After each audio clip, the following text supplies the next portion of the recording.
Hello అందరికీ. ఈరోజు morning lunch box అలాగే బ్రేక్‌ఫాస్ట్‌కి ఏమేమి చేశాననేది చూపిస్తున్నాను. ఈరోజైతే పూరి చేద్దామని పూరి కోసం కర్రీ ప్రిపేర్ చేయడానికి ఇలా ఆనియన్స్ అన్నీ కట్ చేసుకుంటున్నాను.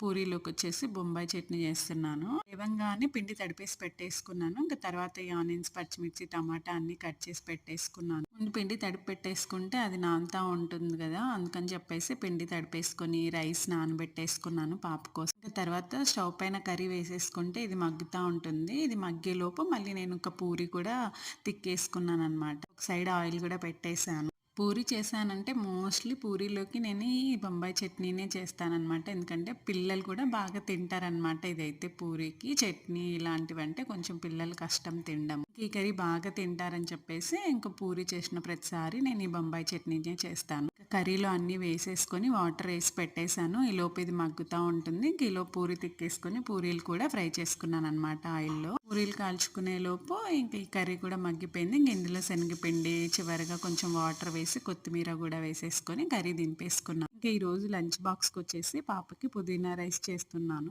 దానికోసం ఇక్కడ ప్రిపరేషన్ చేసుకుంటున్నానన్నమాట. ముందుగా కొంచెం పుదీనా, కొత్తిమీర, పచ్చిమిర్చి, అల్లము, వెల్లుల్లి, కొంచెం చెక్క, కొంచెం లవంగాలు, ఒక హాఫ్ టమాటా వేసాను. హాఫ్ టమాటా ముందు కర్రీలో వేసాను. ఇంకా హాఫ్ టమాటా ఇందులో వేసుకున్నాను. కొంచెం వాటర్ యాడ్ చేసి దీన్ని మిక్సీ పట్టేసుకున్నాను. ఇంకా తర్వాత స్టవ్ పైన కుక్కర్ పెట్టేసుకొని కుక్కర్‌లో పోపు వేసేసుకున్నాను. అలాగే కొన్ని జీడిపప్పులు, అలాగే కరివేపాకు, ఉల్లిపాయలు మగ్గిన తర్వాత ఇలా శనగలు కూడా నేను ముందు లేసిన వెంటనే నానబెట్టేసి పెట్టేసుకున్నాననమాట. ఈ రైస్‌లో వేద్దామని చెప్పి ఇలా శనగలు అవి వేయడం వల్ల కొంచెం ప్రోటీన్ కూడా వస్తుంది కదా పిల్లలకి అని చెప్పేసి నేను ఇలాగా కొన్ని కొన్ని యాడ్ చేస్తా ఉంటాను రైస్‌లో. శనగలు కానీ, బొబ్బర్లు కానీ ఇలాంటివి వేసామంటే వాళ్ళకి కూడా కొంచెం టేస్ట్ బావుంటుంది. ప్లస్ వాళ్ళకి ప్రోటీన్ కూడా అందుతుంది కదా! అందుకని చెప్పి ఇలాంటివన్నీ యాడ్ చేస్తా ఉంటాను నేను. అయితే ఇలాంటివి వేసినప్పుడు నైట్ కానీ లేదంటే మార్నింగ్ లేవంగానే ఫస్ట్ నానబెట్టేసుకోవాలి. అట్లీస్ట్ ఒక గంటన్నా నానాయంటే శనగలు ఇలా రైస్‌లో వేసినా కూడా ఉడికిపోతాయన్నమాట.